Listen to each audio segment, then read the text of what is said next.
بسم اللہ الرحمن الرحیم۔ السلام علیکم پیارے دوستو، میں ہوں عالمگیر اور آپ دیکھ رہے ہیں بزرگان دین یوٹیوب چینل۔ دوستو، میں ایک اور نئے واقعہ کے ساتھ حاضر ہوا ہوں جس کا عنوان ہے حضرت خبیب رضی اللہ تعالیٰ عنہ کی شہادت کا واقعہ۔ دوستو، اگر آپ نے ابھی تک ہمارا چینل سبسکرائب نہیں کیا تو پہلے اس کو سبسکرائب کر لیں اور ساتھ والے گھنٹی کو نشان کو پریس کر دیں تاکہ ہماری آئندہ سے آنے والی ویڈیوز کی نوٹیفیکیشن آپ کو بر وقت مل سکے۔ تو دوستو، آؤ چلتے ہیں، واقعہ سنتے ہیں۔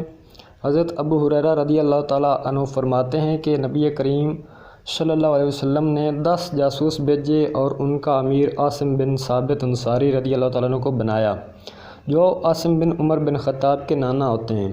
جب یہ لوگ اسفان اور مکہ کے درمیان مقام حدہ پر پہنچے تو بنی عزیل کے ایک قبیلہ کو ان کے آنے کی اطلاع مل گئی۔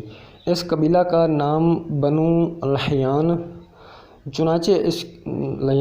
تھا۔ چنانچہ اس کے تقریباً 100 تیر انداز ان حضرات کی تلاش میں نکلے اور ان کے نقش قدم کے اندازے پر چلنے لگے۔ آخر اس جگہ پہنچ گئے جہاں بیٹھ کر کھجوریں کھائیں تھیں۔ انہوں نے کہا کہ یہ یثرب مدینہ منورہ کی کھجور کی گٹھلیاں ہیں۔ اب پھر وہ ان کے نشان قدم کے اندازے پر چلنے لگے۔ جب عاصم رضی اللہ تعالیٰ عنہ اور ان کے ساتھیوں نے ان کی نقل و حرکت کو محسوس کر لیا تو ایک جگہ پر پناہ لی۔ قبیلہ والوں نے انہیں اپنے گھیرے میں لے لیا اور کہا کہ نیچے اتر آؤ اور ہماری حراست خود سے قبول کر لو تو تم سے ہم وعدہ کرتے ہیں کہ تمہارے کسی فرد کو بھی ہم قتل نہیں کریں گے۔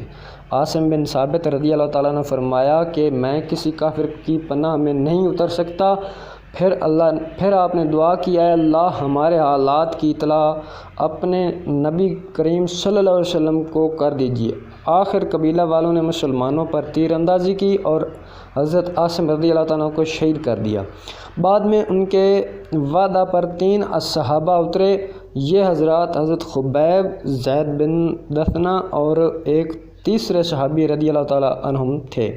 قبیلہ والوں نے جب ان حضرات پر قابو پا لیا تو ان کی کمان سے تانت نکال کر اسی سے انہیں باندھ دیا۔ تیسرے صحابی نے فرمایا کہ یہ تمہاری پہلی بد عہدی ہے، میں تمہارے ساتھ کبھی نہیں جا سکتا۔ میرے لیے تو انہی کی زندگی نمونہ مثال ہے۔ آپ کا اشارہ ان حضرات کی طرف تھا جو ابھی شہید کیے جا چکے تھے۔ کفار نے انہیں گھسیٹنا شروع کیا اور زبردستی کی، لیکن وہ کسی طرح ان کے ساتھ جانے پر تیار نہ ہوئے تو انہوں نے ان کو بھی شہید کر دیا اور خبیب اور زید بن دثنہ رضی اللہ تعالیٰ عنہ کو ساتھ لے کر گئے اور مکہ میں جا کر انہیں بیچ دیا۔ یہ بدر کی لڑائی کے بعد کا واقعہ ہے۔ چنانچہ حارث بن عامر بن نوفل کے لڑکوں نے خبیب رضی اللہ تعالیٰ عنہ کو خرید لیا۔ آپ نے ہی بدر کی لڑائی میں حارث بن عامر کو قتل کیا تھا۔ کچھ دنوں تک اس کے یہاں قید رہے۔ آخر انہوں نے آپ کے قتل کا ارادہ کیا۔ انہی دنوں حارث کی کسی لڑکی سے آپ نے استرا مانگا زیر ناف بال بنانے کے لیے۔ استرا مانگا زیر ناف بال بنانے کے لیے۔ اس نے دے دیا۔ اس وقت اس کا ایک چھوٹا سا بچہ اس کے پاس کھیلتا ہوا چلا گیا۔ اس عورت کو خبر نہ ہوئی۔ پھر جب وہ آپ کی طرف آئی تو دیکھا کہ بچہ آپ کی ران پر بیٹھا ہے اور استرا آپ کے ہاتھ میں ہے۔ یہ دیکھتے ہی وہ اس درجہ گھبرا گئی کہ خبیب رضی اللہ تعالیٰ نے اس کی گھبراہٹ کو محسوس کری اور فرمایا، کیا تمہیں اس بات کا خوف ہے کہ میں اس بچے کو قتل کر دوں گا؟ یقین رکھو میں ایسا ہرگز نہیں کر سکتا۔ وہ خاتون کہتی ہیں کہ خدا کی قسم میں نے کبھی کوئی قیدی خبیب رضی اللہ تعالیٰ سے بہتر نہیں دیکھا۔ خدا گواہ ہے کہ میں نے ایک دن انہیں انگور کے ایک خوشہ سے انگور کھاتے دیکھا جو ان کے ہاتھ میں تھا، حالانکہ وہ لوہے کی زنجیروں میں جکڑے ہوئے تھے اور مکہ میں اس وقت کوئی پھل بھی نہیں تھا۔ وہ بیان کرتی تھیں کہ وہ تو اللہ کی طرف سے بھیجا ہوا رزق تھا جو اس نے خبیب رضی اللہ تعالیٰ کے لیے بھیجا تھا۔ پھر بنو حارث انہیں لے کر حرم سے باہر نکلے تو خبیب رضی اللہ تعالیٰ نے ان سے فرمایا کہ مجھے 2 رکعت نماز پڑھنے کی اجازت دے دو۔ انہوں نے اس کی اجازت دی تو آپ نے 2 رکعت نماز پڑھی اور فرمایا، خدا کی قسم اگر تمہیں یہ خیال نہ ہونے لگتا کہ میں گھبراہٹ اور پریشانی کی وجہ سے دیر تک نماز پڑھ رہا ہوں تو اور زیادہ دیر تک پڑھتا۔ پھر آپ نے دعا کی، اے اللہ ان میں سے ایک کو چن کر ہلاک کر اور ایک کو بھی باقی نہ چھوڑ، اور یہ اشعار پڑھے۔ اس کا ترجمہ سماعت فرمائیں۔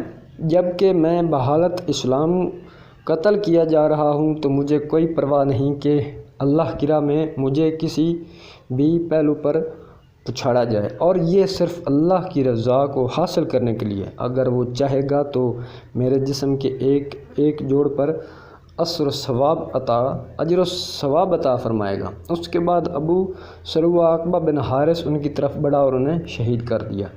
حضرت خبیب رضی اللہ تعالیٰ عنہ نے ہی سب سے پہلے ہر اس مسلمان کے لیے جسے قید کر کے قتل کیا جائے 2 رکعت نماز ادا کرنے کی سنت قائم کی ہے۔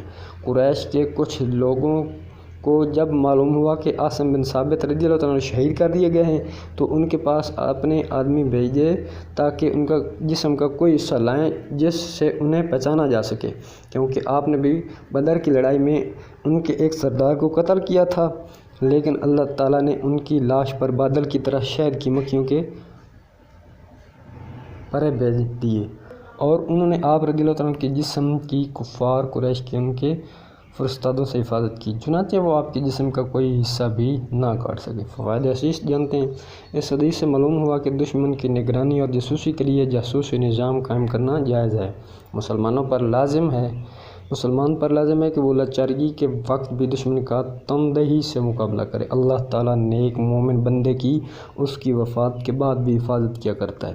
کفار اور مشرکین کے ساتھ بھی معاہدہ کو نبھانا چاہیے اور ان کی اولاد کو قتل کرنے سے گریز کرنا چاہیے۔ اولیاء اللہ کی کرامات کا اثبات ہوا۔ مشرکین کے خلاف عمومی انداز میں بد دعا کرنا جائز ہے۔ قتل کیے جانے کے وقت نماز پڑھنا بہتر ہے، نیز اس وقت شعر گوئی وغیرہ بھی جائز ہے۔ اللہ عز و جل کی ذات پر پختہ و کامل یقین ہونا چاہیے۔ دوستو، آپ نے واقعہ سماعت فرمایا، امید کرتا ہوں کہ آپ کو یہ واقعہ پسند آیا ہوگا۔ اگر واقعہ پسند آیا ہو، ہماری ویڈیو کو زیادہ سے زیادہ شیئر کریں اور ہمارے چینل کو سبسکرائب کریں، اور مزید آئندہ سے آنے والی ہماری ویڈیوز کے نوٹیفیکیشن حاصل کرنے کے لیے ساتھ والے بیل آئیکن کو پریس کر دیں۔